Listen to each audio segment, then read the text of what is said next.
Happy Saturday, Tiffany. Happy Saturday. That's Bible, everybody.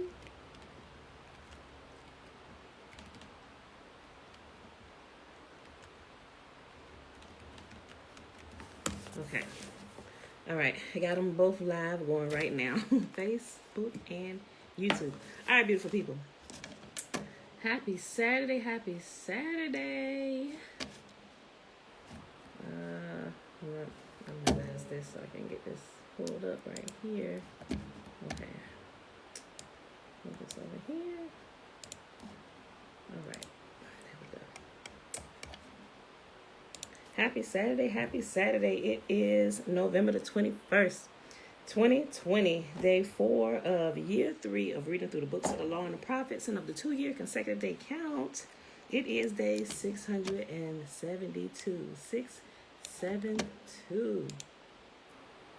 All right, y'all. So today we are reading Genesis 10, 11, and 12.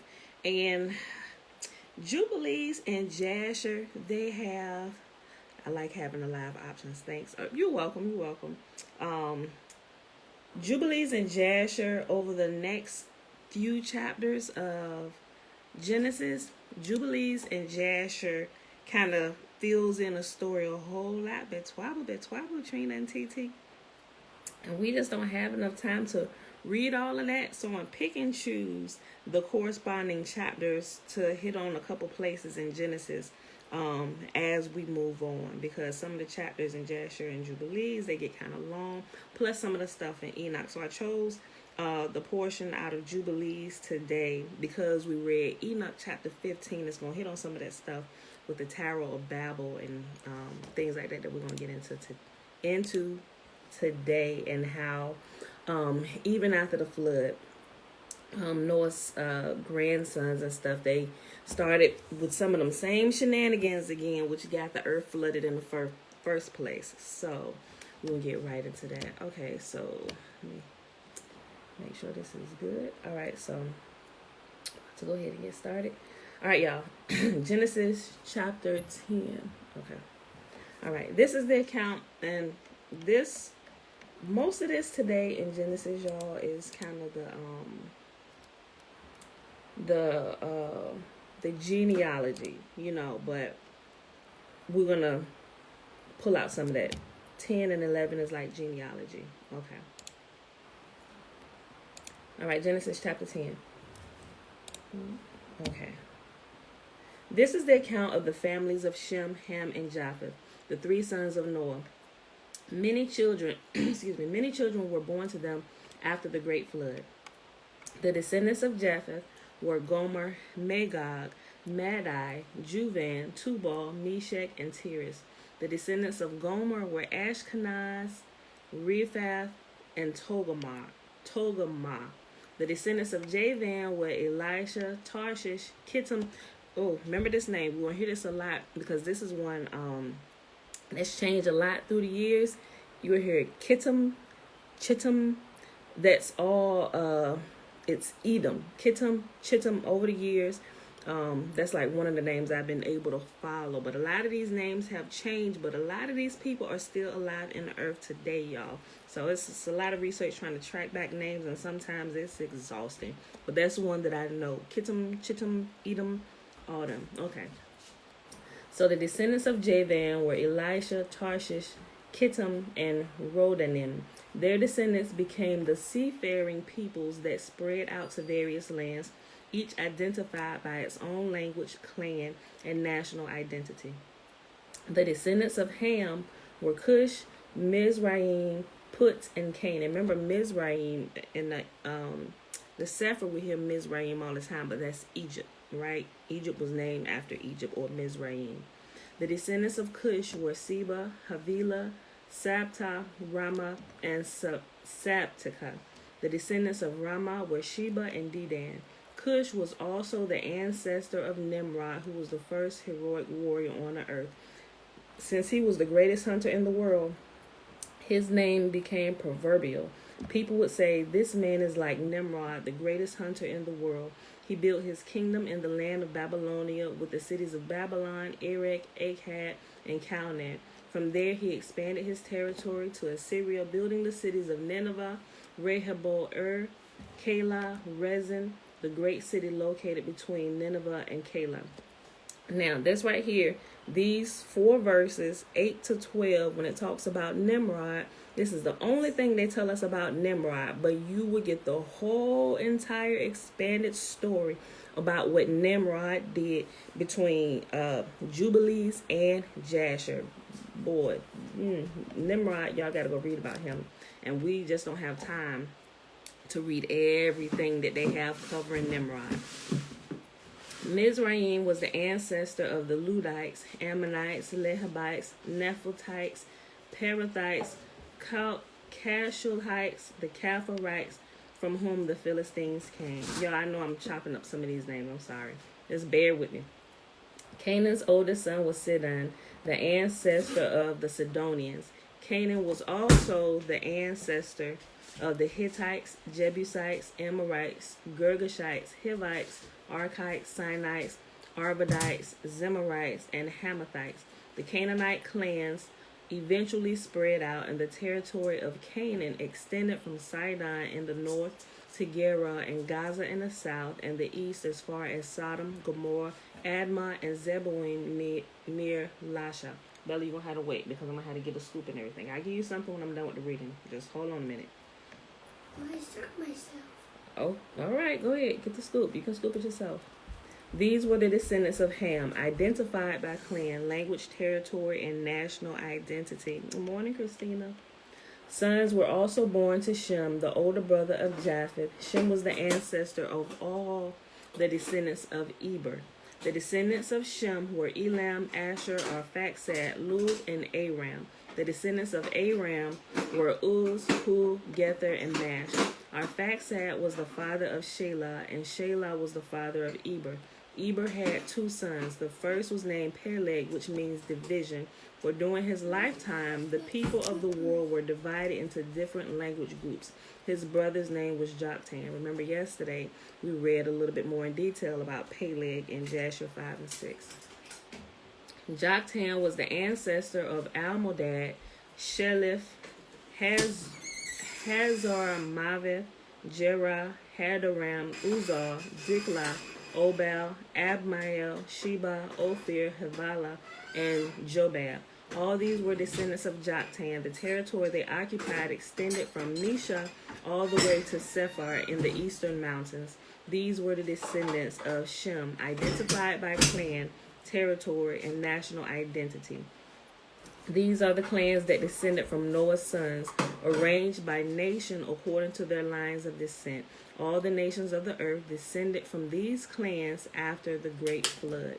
And it gives some more detail about that too. Betwavo. Mother. Okay, Genesis chapter 11. At one time, all the people of the world spoke the same language and used the same words. As the people migrated to the east, they found a plain in the land of Babylonia and settled there. Remember, this is the land of Nimrod, right? And we'll see a little bit more when we jump over to Jubilees in a few minutes. They found a plain in the land of Babylonia and settled there. They began saying to each other, "Let's make bricks and harden them with fire." In this region, bricks were used instead of stone, and tar was used for mortar. Then they said, "Come, let us build a great city for ourselves with a tower that reaches into the sky.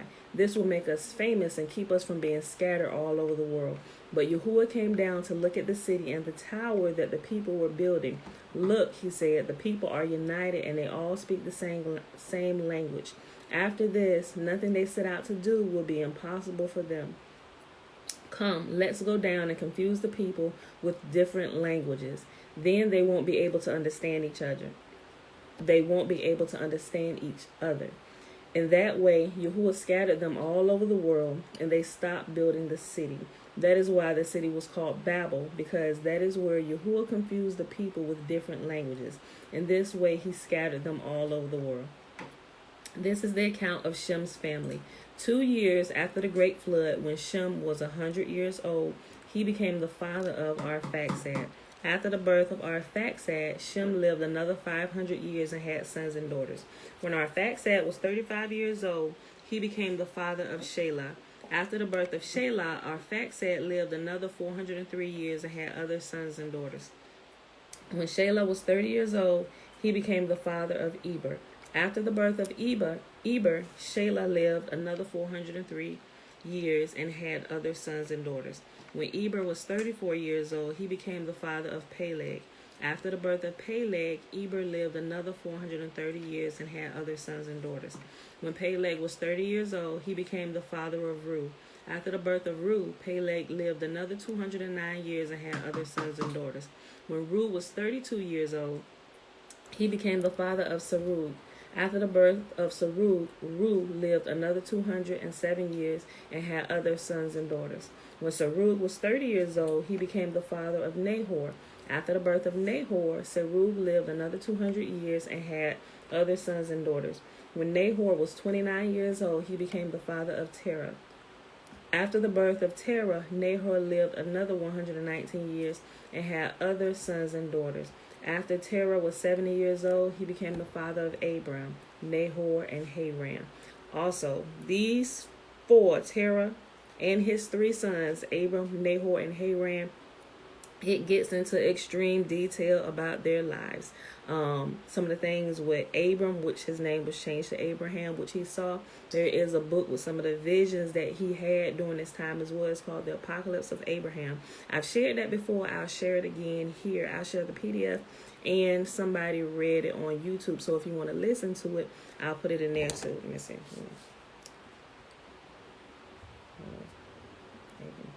Okay, that way you can fill in as many parts to this story so you can begin to see the big picture. So as you guys begin to see the big picture, some of the things you hear me talking about, it won't sound so foreign. Like, where you coming up with that? And, so this time, all the things that I've gathered and learned last year through the last couple of readings, I'm going to put it out here for you so you can, at least you can be exposed to it and you can check it out yourself and come back. Let's talk about it. We're like, yep, that's right. Nope, that's wrong. We got to check into this stuff. Iron sharpens iron. I don't know everything. I love to hear y'all feedback, so we get it together. We see the picture. I may not be right on everything, but once I realize I'm wrong, I'll be like, hey guys, wait a minute. Pump the brakes on this. When I found this out, this was wrong. Forgive me. I'm sorry. Let's adjust this now, because we want to walk in spirit and in truth. We don't want to walk in ignorance, but we want to make sure we have all the pieces of the truth as we can possibly have. So I would recommend that you keep on reading, because we're not gonna read all the stuff about Terah and Abram and all the shenanigans that happen between them. It's a lot, but it's a really, really good read, and I think you really should read it. So I'll post it. All right. After Terah was 70 years old, he became the father of Abram, Nahor, and Haran. This is the account of Terah's family. Terah was the father of Abram, Nahor, and Haran was the father of Lot. But Haran died in Ur of the Chaldeans, the land of his birth, while his father Terah was still living. Meanwhile, Abram and Nahor both married. The name of Abram's wife was Sarai, and the name of Nahor's wife was Milcah. Milcah and her sister Iscah were the daughters of Nahor's brother Haran, but Sarai was unable to become pregnant and had no children. One day, Terah took his son Abram, his daughter-in-law Sarai, his son Abram's wife. One day, Terah took his son Abram, his daughter-in-law Sarai, his son Abram's wife, and his grandson Lot, his son Haran's child, and moved away from Ur of the Chaldeans. He was headed for the land of Canaan, but they stopped at Haran and settled there. Terah lived for 205 years and died while still in Haran. Now you see, the lifetime is getting shorter. Terah lived 205 years, but you'll probably, if you read the bigger story, you will see what Terah did. I have questions about Haran. Abram's brother died, not now, but wanted to live with you about it. Okay. All right, Tiffany. All right, y'all. Last chapter in Genesis for today, Genesis chapter 12. Then we're going to jump over to Jubilees 10 and 11. Okay. Then Yahuwah said to Abram, leave your native country, your relatives, and your father's family, and go to the land that I will show you. I will make you into a great nation. I will bless you and make you famous, and you will be a blessing to others. I will bless those who bless you and curse those who treat you with contempt. All the families on earth will be blessed through you. So Abram departed as Yahuwah had instructed, and Lot went with him. Abram was 75 years old when he left Haran. He took his wife Sarai, his nephew Lot, and all his wealth, his livestock, and all the people he had taken into his household at Haran, and headed for the land of Canaan. When they arrived in Canaan, Abram traveled through the land as far as Shechem. There he set up camp beside the oak of Moreh. At that time, the area was inhabited by Canaanites. Then Yahuwah appeared to Abram and said, I will give this land to your descendants. And Abram built an altar there and dedicated it to Yahuwah, who had appeared to him. After that, Abram traveled south and set up camp in the hill country, with Bethel to the west and Ai to the east. There he built another altar and dedicated it to Yahuwah, and he worshipped Yahuwah. Then Abram continued traveling south by stages toward the Negev. Let me make a quick note here. Yahuwah just told him that this was the land that he was going to give to him. Now, mind you, when we read today, you're going to see why. And it's called the Promised Land because when the land was divided up, the land that they were going to, the Promised Land, was always their land. This was the very land that Yahuwah had promised to them. But we're going to see Ham decide to settle in Shem's land because he saw that it was so good. And his brothers and them warned him. They said, this is Shem's land. You cannot be here. And he didn't pay any attention to it, and they settled there anywhere. So they named it after their own people, Canaan, the land of the Canaanites, but it was never their land. It was always Shem's land and his descendants. It belonged to them. Yahuwah said forever, for all generations.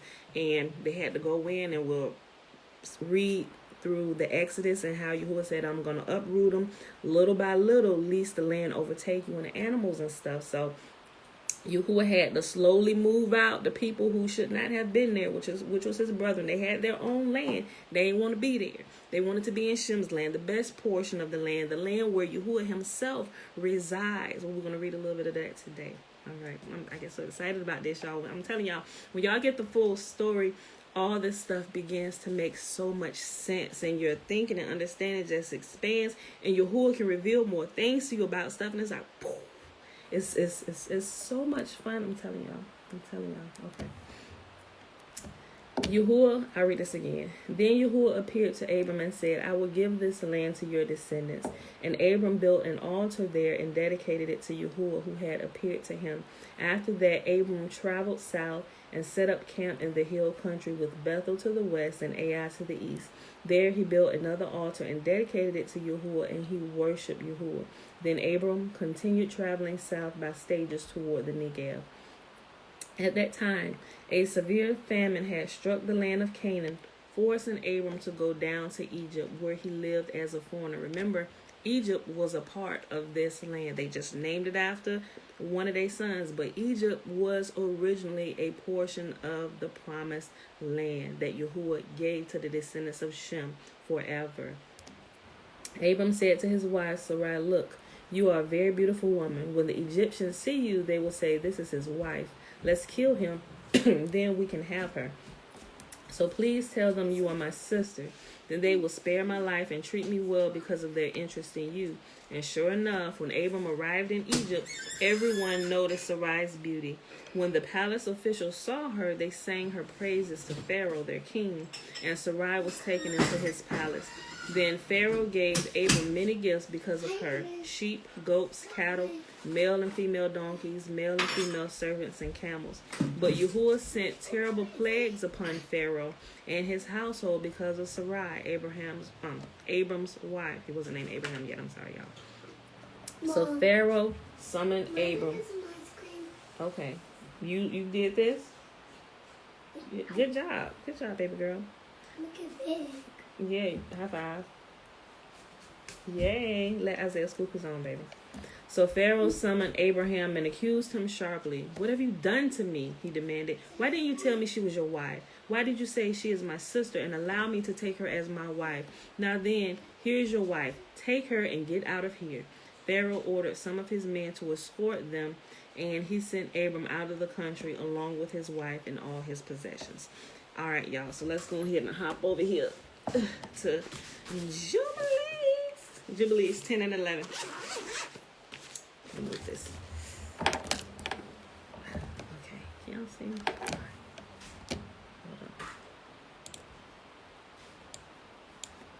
Hold on. Let me see this. Okay. Close it. Uh-oh. Was I not live that whole time? Oh my gosh. I don't know what happened. This one's Jeremiah. Scoop this one. I can't believe that. I might have to. Get I'm so sorry, y'all. This one. There was another button that I had to hit on that is crazy. I'm so sorry, YouTube. I'm gonna have to upload this. Big. Y'all, I started reading and didn't even hit the second button on YouTube today. Oh my gosh. I'm so sorry, y'all. I thought I was live this whole time. Jeez. Guys, I'm sorry. That's crazy. I'll edit this video so y'all can get the first part of this. I'm so sorry. I feel so bad. I tell you, I ain't got this down yet with YouTube. I'm so sorry, y'all. Okay. So when the stream ends, guys, figure all this coming in now. I'm going to have to edit this video and put in the first part of the video because we just read Genesis 10, 11, 12. And I thought it was live up here, but it wasn't. I'm glad I did that so I could see. I'm so sorry, y'all. I'm so sorry. So, but we just finished reading Genesis 10, 11, and 12. So we're hopping right over here to Jubilees. So let me just give y'all a quick recap of what we read. Genesis 10, 11, and 12. Abram taking his wife and they're moving. And they settled in the land of Haran. And the Pharaoh saw that, Abram's wife was beautiful. He took her. And then Yahuwah sent plagues upon Pharaoh. And he found out that Sarai was Abram's wife. And he said, why did you send her here telling us that she's your sister and not your wife? Take her and get out of here. That's a real quick summation, y'all. And plus, we learned the quick little blurb about Nimrod. And I explained to them how Jasher and Jubilees gives the full expanded story about Nimrod. And I'm going to post all those places in the comment section and in the description so you guys can go read it because we won't have time to read everything about Nimrod and what he did, and also about Terah, Abram's father, and Abram's two other brothers, and all the shenanigans that happened between them two, them four. So I'll post it down there, guys. I'm so sorry. I'm going to double check. Make myself a note. Double check. Make sure this is live streaming and people are coming in. That's crazy. I'm sorry, y'all. Okay. Let me get to it. Jubilees 10. All right. Come up here. And in the third week of this Jubilee. Remember how I also said in the beginning, I specifically chose these two today because it's a lot in here that we could cover. But since we read Enoch chapter 15, yesterday, where it tells you where the evil spirits come from, I figured this 10 and 11 would be good because it goes on to further tell you that even after the flood, hey, chill, okay, how after the flood, some of these same evil spirits began attacking the sons and grandsons of Noah, and they started doing them same shenanigans that caused the flood to happen in the first place, But Yahuwah said, never again would he destroy the earth with a flood. So all right, I'm going to just go ahead and read now. I'm sorry, y'all. And in the third week of this Jubilee, the unclean devils began to lead astray the children of the sons of Noah and to make to err and destroy them. And the sons of Noah came to Noah their father, and they told him concerning the devils which were leading astray and blinding and slaying his sons' sons. And he prayed before Yahuwah and said, Yahuwah, Yahuwah, of all the spirits of all flesh, who has shown mercy unto me, and have saved me and my sons from the waters of the flood, and has not caused me to perish as you did the sons of perdition. For your grace has been great towards me, and great has been your mercy to my soul. Let your grace be lifted up upon my sons, and let not wicked spirits rule over them, lest they should destroy them from the earth. But do you bless me and my sons, that we may increase and multiply and replenish the earth? And you know how your watchers, the fathers of these spirits, acted in my day. Remember, the angels that came down and had sex with the women, they were the watchers, the ones who were set station as watchers. They should have been standing watch over humankind, watching as everything go. They left their post and decided they wanted to engage and have sexual relations and have children with the daughters of men. They had a job, they left their post. So they are the fathers of the evil spirits that's in the earth. Their habitation is the earth, right? Some of them are concealed and some of them are possessing.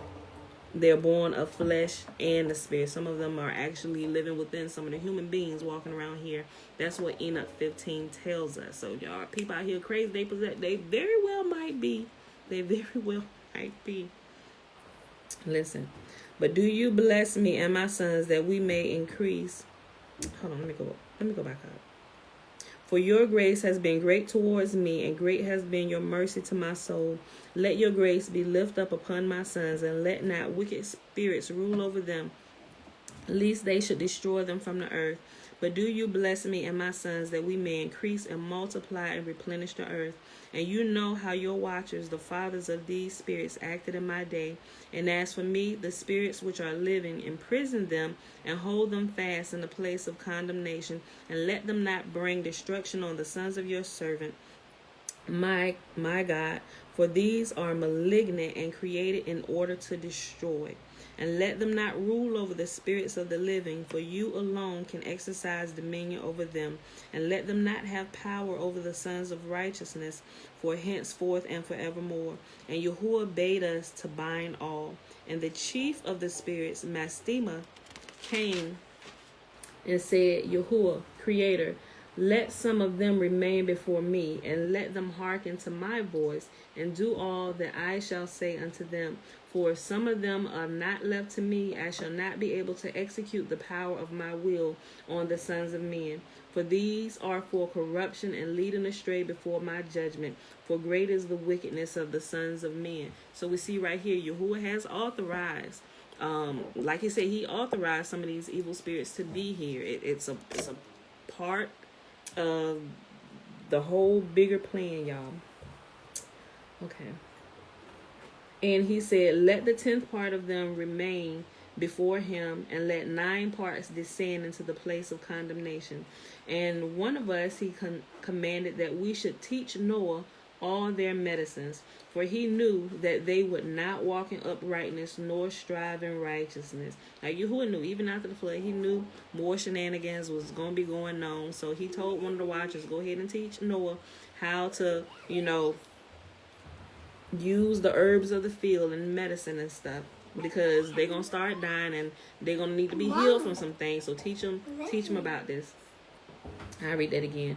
And one of us he commanded that we should teach Noah all their medicines, for he knew that they would not walk in uprightness nor strive in righteousness. And we did according to all his words. And all the malignant evil ones we bound in the place of condemnation, and a 10th part of them we left, that they might be subject before Satan on the earth. And we explained to Noah all the medicines of their diseases, together with their seductions, and how he might heal them with the herbs of the earth. And Noah wrote down all things in a sefer. Remember, a sefer is a scroll or a book, something that they're writing on. And Noah wrote all things in a sefer, as we instructed him concerning every kind of medicine.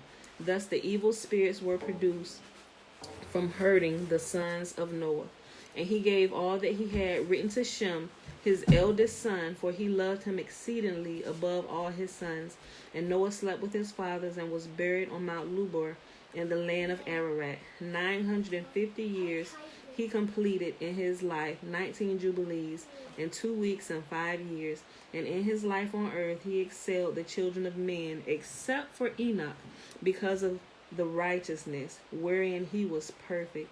For Enoch's office was ordained for a testimony to the generations of the world, so that he should recount all the deeds of generation unto generation unto the day of judgment. Like I said, y'all, if y'all haven't read the book of Enoch in its entirety, y'all must read it. Like all of them, you have to read together to get the full, complete story. Well, more of the story, because there's other books that you got to add in to begin to see the bigger picture. But as you learn it and read it, you will understand more and more. And in the 33rd Jubilee, in the first year of the second week, Peleg took to himself a woman whose name was Lamona, the daughter of Shinar, and she bore him a son in the 4th year of this week, and he called his name Ru. Remember, we just read about Ru in Genesis 10, 11, and 12? For he said, "Behold, the children of men have become evil through the wicked purposes of building for themselves a city and a tower in the land of Shinar." Okay, y'all. We're about to talk about the Tower of Babel. Let me make sure this. Okay. For they departed from the land of Ararat eastward to Shinar, for in his days they built a city and the tower, saying, "Go, let us ascend thereby into heaven." And they began to build, and in the 4th week they made brick and fire, and the bricks served them for stone, and the clay with which they cemented them together was asphalt, which comes out of the sea, and out of the fountains of water in the land of Shinar. And they built it. 43 years they were building it. They were building it for 43 years, y'all. We don't get that part in Genesis. And they built it. 43 years they were building it. Its breadth was 203 bricks, and the height of a brick was the third of one. Its height amounted to 5,433 cubits and 2 palms. The extent of one wall was 13 stades, and of the other 30 stades. And Yahuwah said unto us, "Behold, they are one people, and this they began to do, and now nothing will be withheld from them. Go to, let us go down and confound their language, that they may not understand one another's speech, and they may be dispersed into cities and nations, and one purpose will no longer abide with them until the day of judgment." And Yahuwah descended, and we descended with him to the city and to the tower which the children of men had built. And he confounded their language, and they no longer understood one another's speech. And they ceased then to build the city and the tower. For this reason, the whole land of Shinar is called Babel, because Yahuwah did there confound all the languages of the children of men. Did confound all the language of the children of men, and from thence they were dispersed into their cities, each according to his language and his nation. And Yahuwah sent a mighty wind against the tower, and overthrew it upon the earth. And behold, it was between Asher and Babel, in the land of Shinar, and they called its name Overthrow. In the 4th week of the 1st year beginning thereof, in the 34th Jubilee, they were dispersed from the land of Shinar. And Ham and his sons, remember how I told you the land that Shem got, how it's called the promised land, how when the children of Israel were coming out of Egypt, they were going to the promised land. Remember, this promised land was their land from the very beginning. Ham just took himself and his descendants, his son Canaan, they named the land Canaan, the land of the Canaanites, and they lived there. But it was never their land. It was always the land of Shem. Yahuwah was just taking his people back to the land that he promised to give them from the very beginning. All right. So it wasn't land that was taken from people. It seems like it was taken, but it was never theirs in the first place. Like, you can't borrow somebody's car and call it yours. No, give it back to its rightful owner. You was just occupying it for the time being. Essentially what happened. Okay. In the 4th week of the 1st year, in the beginning thereof, in the 34th Jubilee, were they dispersed from the land of Shinar. And Ham and his sons went into the land which he was to occupy, which he acquired as his portion in the land of the south. And Canaan saw the land of Lebanon to the river of Mitzrayim, or Mitzrayim, remember Mitzrayim is Egypt, that it was very good, and he went not into the land of his inheritance to the west, that is to the sea, and he dwelt in the land of Lebanon, eastward and westward from the border of Jordan, and from the border of the sea. And Ham, his father, and Cush, and Mitzrayim, his brother, said unto him, You have settled in a land which is not yours, and which did not fall to us by lot. Even his own sons, he's like, this is not our land. We can't be here. We're not supposed to be here. I read it. And Ham his father, and Cush, and Mitzrayim his brother, said unto him, You have settled in a land which is not yours, and which did not fall to us by lot. Do not do so, for if you do so, you and your sons will fall in the land and be accursed through sedition. For by sedition ye have settled, and by sedition will your children fall, and you shall be rooted out forever. Dwell not in the dwelling of Shem, for to Shem and his sons did it come by their lot. Cursed are you, and cursed shall you be beyond all the sons of Noah, by the curse by which we are bound ourselves by an oath. Let me read that again. Cursed are you, and cursed shall you be beyond all the sons of Noah, by the curse by which we bound ourselves by an oath in the presence of the holy judge, and in the presence of Noah our father. But he did not hearken to them, and dwelt in the land of Lebanon, from Chamath to the entering of Mitzrayim, or to the entering of Egypt, which he and his sons until this day. And for this reason the land is called Canaan. And Japheth and his sons went toward the sea, and dwelt in the land of their portion. And Madai saw the land of the sea, and it did not please him. And he begged a portion from Elam and Asher and Arphaxad his woman's brother. And he dwelt in the land of Madai, near to his woman's brother until this day. And he called his dwelling place the dwelling place of his sons Madai, after the name of their father Madai. All right, y'all, last chapter for today. Jubilees chapter 11. And in the 35th Jubilee, in the 3rd week, in the 1st year thereof, Ru took for himself a woman, and her name was Orah, the daughter of the son of Chesed, and she bore him a son, and called his name Sero, in the 7th year of this week in this Jubilee. And the sons of Noah began to war on each other, to take captive and to slay each other, and to shed the blood of men on the earth, and to eat blood, and to build strong cities and walls and towers. And individuals began to exalt themselves above the nation, and to found the beginnings of kingdoms, and to go to war, people against people, and nation against nation, and city against city. And all began to do evil, and to acquire arms. Remember, arms are weapons. And to teach their sons war. And they began to capture cities, and to sell male and female slaves. And the son of Chesed, built the city of Arah of the Kasdim, and called its name after its own name, the name of his father. And they made for themselves molten images, and they worshipped each the idol, the molten image which they had made for themselves.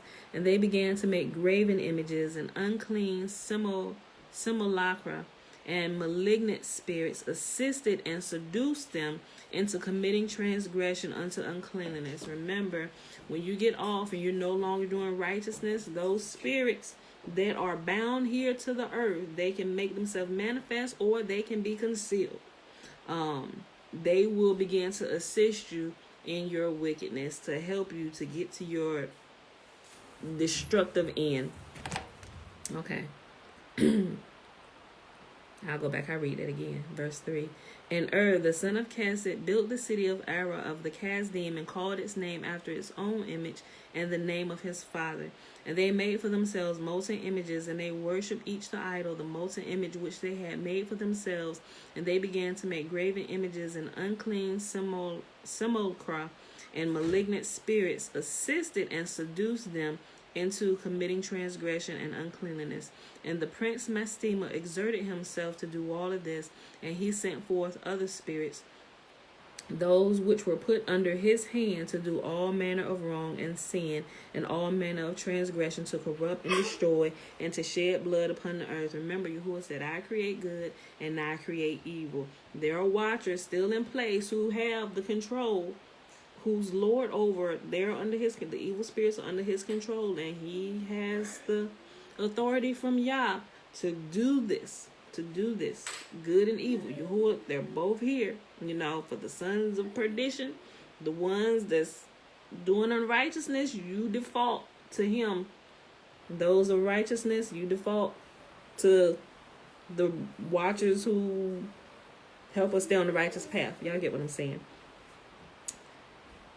For this reason, he called the. I'm sorry, let me go back up. And the prince Mastema exerted himself to do all this, and he sent forth other spirits, those which were put under his hand, to do all manner of wrong and sin, and all manner of transgression, to corrupt and destroy, and to shed blood upon the earth. For this reason, he called the name of Serah, Serug, for everyone turned to do all manner of sin and transgression. And he grew up and dwelt in Ur of the Kasdim, near to the father of his woman's mother, and he worshipped idols. And he took to himself a woman in the 36th Jubilee, in the 5th week, in the 1st year thereof, and her name was Melcha, the daughter of Cabir, the daughter of his father's brother. And she bore him Nahor in the 1st year of this week, and he grew and dwelt in Ur of the Kasdim, and his father taught him the researches of Kasdim to divine and augur according to the signs of heaven. And in the 37th Jubilee, in the 6th week, in the 1st year thereof, he took himself a woman, and her name was Iyaska, the daughter of Nestag of the Kasdim, and she bore him Tarak in the 7th year of this week. And the prince Mastema sent ravens and birds to devour the seed which was sown in the land, in order to destroy the land and rob the children of men of their labors. Before they could plow the seed, the ravens picked it up from the surface of the ground. For this reason he called the name Tarak, because the ravens and the birds reduced them to destitution and to devour their seed. This helps you look at things in a whole nother light. When things start going wrong, if we understand the forces that are working, it should cause you to stop and think. First of all, consider your ways. Have I done something to default myself to Mastema? To where everything is going wrong around me and in my household. Like, seriously, I learned to do that the last couple of years. When things start going wrong, okay, I done something wrong. Okay, Father, what is it? I'm sorry, I don't know what it is yet, but forgive us. Somebody in my house has sinned, So once I learn how to do that, I'm always, okay, when something go wrong, I don't go, oh, what was me? Nope. Who in this house has done something that we shouldn't be doing? Like, that's the first thing. I'm so serious about that. Now I understand. It's like, wait a minute. Somebody did something wrong. Don't lie. Somebody did something wrong. Who was it? If we need to draw lots to see who it is, we're going to figure out who it is, because we need to get it right. We need the blessing to stay upon our house. Like, I'm so serious about it, y'all. Okay. And the prince Mastema sent ravens. I'm going to just read this again. And the prince Mastema sent ravens and birds to devour the seed which was sown in the land, in order to destroy the land and rob the children of men of their labors. Before they could plow the seed, the ravens picked it up from the surface of the ground. And for this reason he called his name Tarak, because the ravens and the birds reduced them to destitution and devoured their seed. And the years began to be barren, owing to the birds, and they devour all the fruits of the trees from the trees, and it was only with great effort that they could save a little of all the fruit of the earth in their days. Hey, shush. Quiet just a little bit, y'all. Mom, I scooping him in the cup. Okay, very good. And in this 39th Jubilee, in the 2nd week of the 1st year, Tarak took to himself a woman, and her name was Edna, the daughter of Abram, the daughter of his father's sister. Shh, Bella. Shh. And in the 7th year of this week, she bore him a son, and he called his name Abram, by the name of the father of his mother, for he had died before his daughter had conceived a son. And the child began to understand the errors of the earth, that all went astray after graven images and after uncleanness. And his father taught him writing when he was 2 weeks of years old. And when he separated himself from his father, that he might not worship idols with him, and he began to pray to the Creator of all things, that he might save him from the errors of the children of men, and that his portion should not fall into the error after uncleanness and vileness. And the seed time came for the sowing of seed upon the land. They all went forth together to protect their seed against the ravens. And Abram went forth with those that went, and the child was a lad of 14 years. And a cloud of ravens came to devour the seed, and Abram ran to meet them before they settled to the ground, and cried to them before they settled to the ground to devour the seed, and said, Descend not, return to the place whence ye came. And they proceeded to turn back. And he caused the clouds of ravens to turn back that day 70 times. And all of the ravens throughout all the land where Abram was there settled, there not so much was one. And all who were with him throughout the land saw him cry out, and all the ravens turned back, and his name became great in all the land of the Kasdim. And there came to him this year all those that wished to sow, and he went with them until the time of sowing ceased, and they sowed their land. And that year they brought enough grain home to eat and were satisfied. And in the first year of the 5th week, Abram taught those who made implements for oxen, the artificers in wood, and they made a vessel above ground, facing the frame of the plow, in order to put the seed thereon. And the seed fell down therefrom upon the share of the plow, and was hidden in the earth, and they no longer feared the ravens.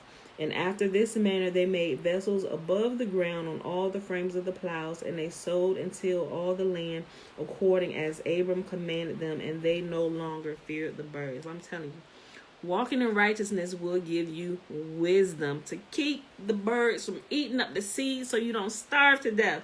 Let me tell you, Abram, which his name is later going to be turned to Abraham, he understood. It tells you that he understood the wickedness of men and how everything started going astray because they were not doing what was right.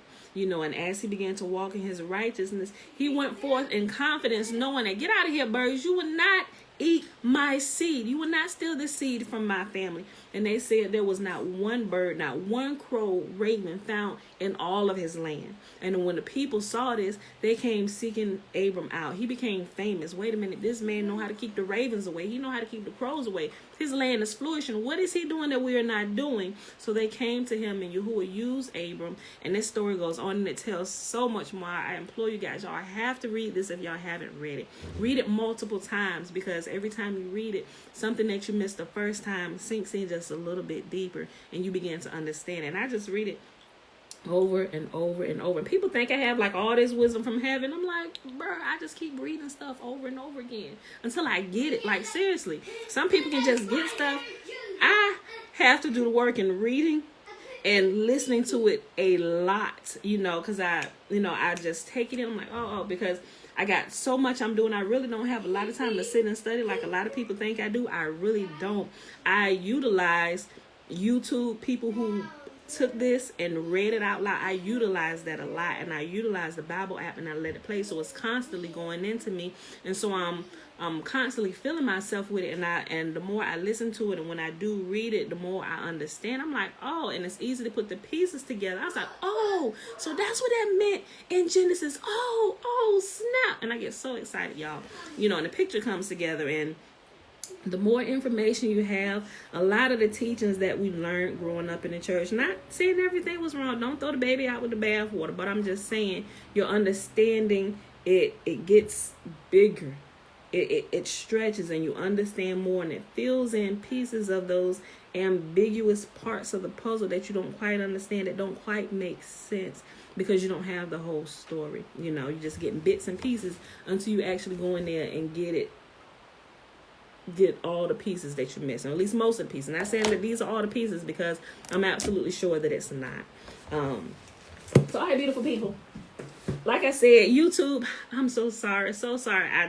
I hit the button, I forgot. YouTube, you have to press it twice to actually go live. So I hit it once and I started talking, y'all.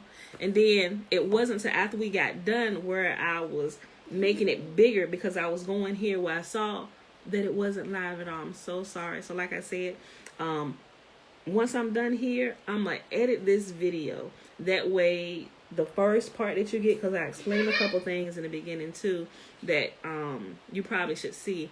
I'm going to adjust this video so you don't just have like Jubilees 10 and 11, but you'll get the whole reading from when we started at 7:30. I'm so sorry. I feel so bad, y'all. I'm going to double check myself and make sure that it's live. I'm so sorry.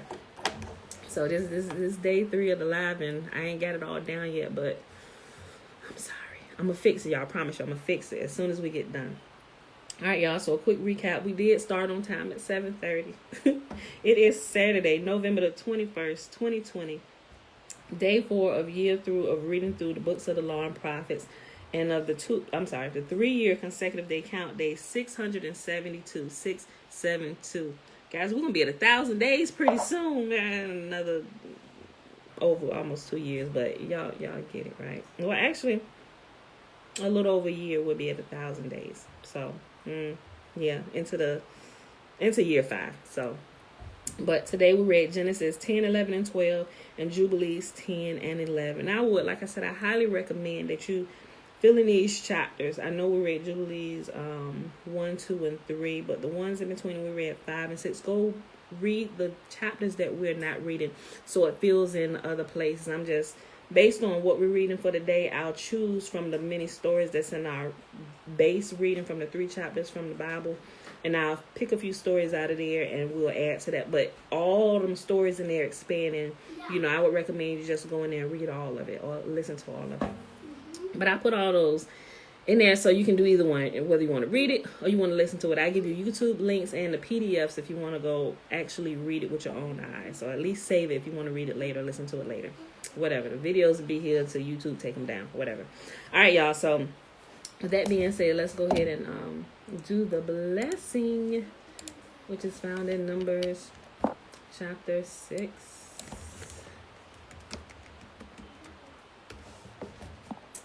And I always like to remind y'all, the first 21 verses is the Nazarite vow.